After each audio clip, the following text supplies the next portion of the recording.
Hi అండి, ఎలా ఉన్నారు? మేము కూడా బాగున్నామండి. ఈరోజైతే అల్లం వెల్లుల్లిపాయ పేస్ట్ అయిపోయింది. అయితే అది అయిపోయిందని అల్లం వెల్లుల్లిపాయలు ఒలిచి పెట్టుకున్నాను శుభ్రంగా బాగు చేసుకొని.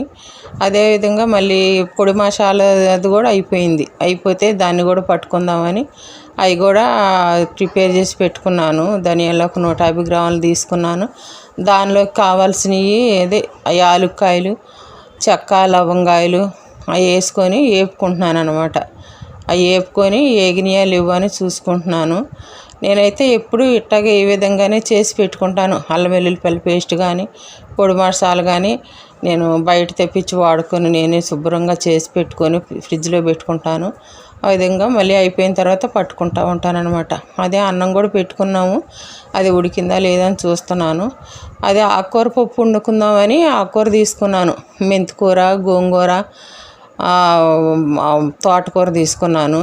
ఆ తోటకూర అవన్నీ అక్కడ పెట్టుకొని బాగు చేసుకుందామని ఒక పట్ట వేసుకొని దాని మీద పెట్టుకున్నాను అనమాట. మళ్ళీ కింద ఎట్ట పడితే అట్ట చిందరబందరగా వేసుకోకుండా దాన్ని బాగు చేసుకొని చక్కగా ఆ పట్ట మీద పెట్టుకొని బాగు చేసుకుంటాను అనమాట.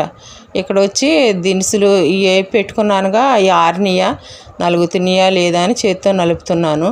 బాగు చేసుకున్న ఆకుకూరని మళ్ళీ అట్టగా కడుక్కొని శుభ్రంగా వడగిన్నెకి పెట్టుకున్నాను అనమాట. వడగిన్నెకి పెట్టుకొని ఆ నీళ్ళని ఒడిసేదాకా అక్కడ ఉంచుకుంటాను. పప్పు కడిగి పెట్టుకున్నాను. పప్పులోకి కావాల్సినవి ఉల్లిపాయ, పచ్చిమిరకాయ, అదే చింతపండు ఒక రెమ్మ అవన్నీ వేసి పప్పులో కోసుకొని పప్పులో ఉప్పు, కారం అవన్నీ వేసుకుంటున్నాను అనమాట. అక్కడ పసుపు కొంచెం. నేనైతే అన్నీ ఆ విధంగానే ముందే కలిపి పెట్టుకుంటూ ఉంటాను. మీరు ఎట్టా వండుకుంటారు?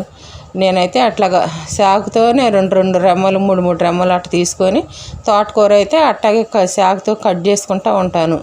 అటు కట్ చేసుకొని పెట్టుకుంటూ ఉంటాను అనమాట. ఆ విధంగా పప్పు అన్నీ కలిపి పెట్టుకొని పప్పు ఉడికిన తర్వాత చక్కగా ఇక అట్లా మెదుపుకుంటాను అనమాట. ఆకుకూర పెట్టుకున్న ఉడికింది పప్పు, అదే పప్పు ఉడికింది, దాన్ని మెదుపుకొని తాలింపు పెట్టుకుందామని పప్పు మెదుపుకుంటున్నాను. ఇక్కడ తాలింపు పెట్టుకుంటున్నాను.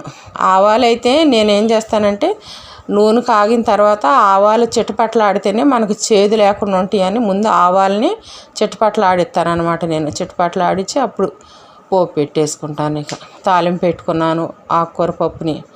తర్వాత పొడి మసాలాను కూడా అది మిక్సీ పట్టుకొని దాంట్లో పోసుకున్నాను, బాక్స్కి పోసుకున్నాను.